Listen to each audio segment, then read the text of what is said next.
कमज़ोर हो गई हूँ, जैसे जैसे पहले मज़बूत थी ना, ऐसे नहीं है।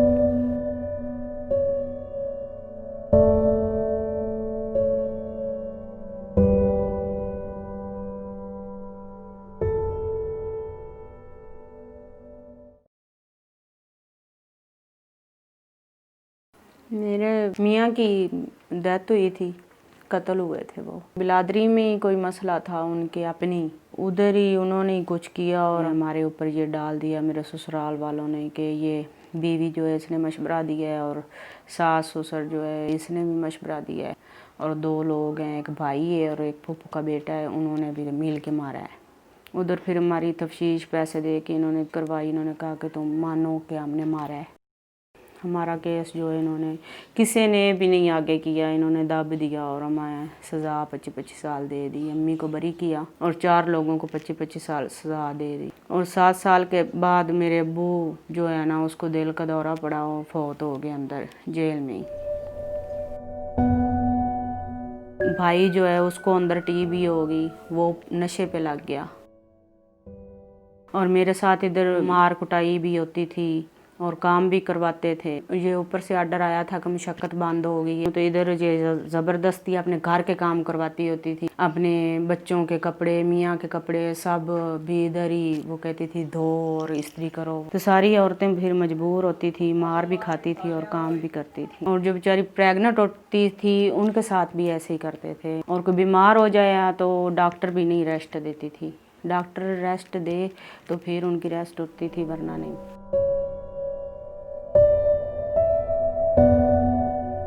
कभी कभी बहुत गुस्सा आ जाता है, मैं अपनी अम्मी के साथ भी बदतमीज़ी करने लग जाती हूँ। गुस्सा इस तरह का आता है कि ये मुझे नज़र ना आए और मेरे साथ कोई बात ना करे, मैं चुप करके बैठ जाऊँ।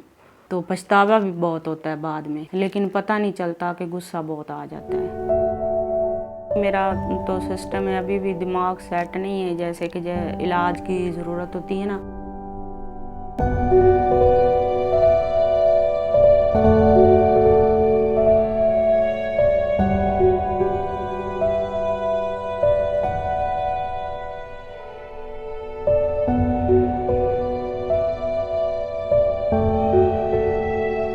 So I think the only reason we know about Rani Bibi is because members of AGHS discovered that Rani Bibi had been incarcerated for this prolonged period and that in fact a jail appeal had not been filed for her. AGHS legal aid cell Asma Jahangir law firm जो है पिछले 40 साल से जेलों में औरतों, बच्चों और मिनॉरिटीज़ को मुफ्त कानूनी इमदाद फराहम करती है। इसी सिलसिले में हम लोग फैसलाबाद डिस्ट्रिक्ट जेल गए तो वहाँ पर हमारी मुलाकात हुई थी रानी बीबी से कि इनका कोई के वकील नहीं है और इनकी पीछे कोई मुलाकात के लिए नहीं आता।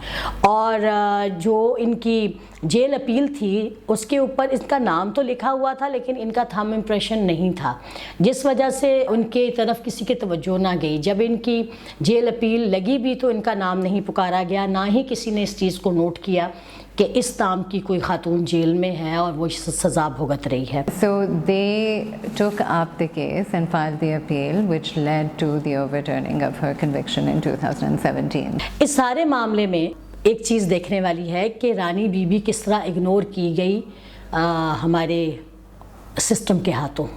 So this case was taken up by the Foundation for Fundamental Rights in Islamabad because it exemplifies the many forms of miscarriage that occur during the conduct of criminal trials, and again seeking to establish the principle that any harm that is suffered by a citizen of Pakistan or any person really by the functioning of state agencies should thereby be accorded a remedy.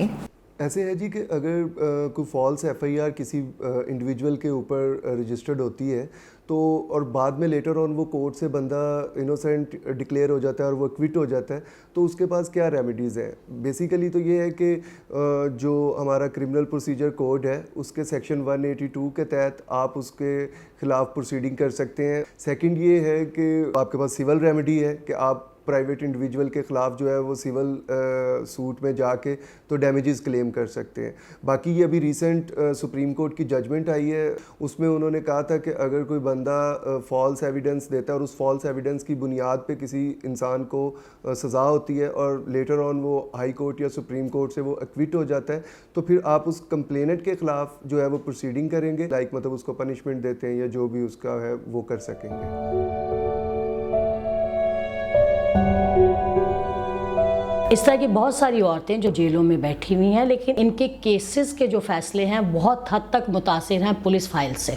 उसके अलावा बहुत सारी ख़वातीन ने हमें ये बताया कि जज साहब वो 25 साल कैदिया है या सज़ाए मौत की हैं, लेकिन एक दफ़ा भी जज साहब ने उनसे नहीं पूछा कि उन्होंने ये जुर्म किया या नहीं किया।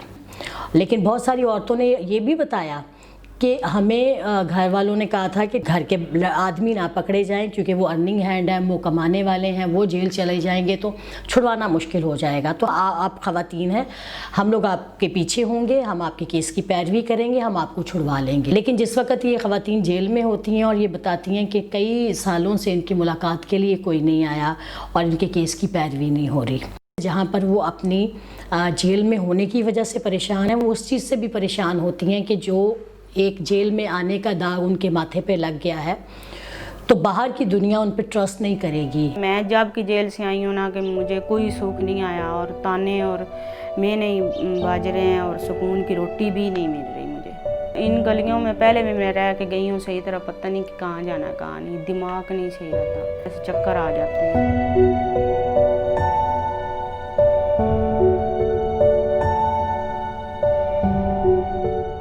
की वजह से मैं फिर जेल में ही रहती तो ठीक था ना।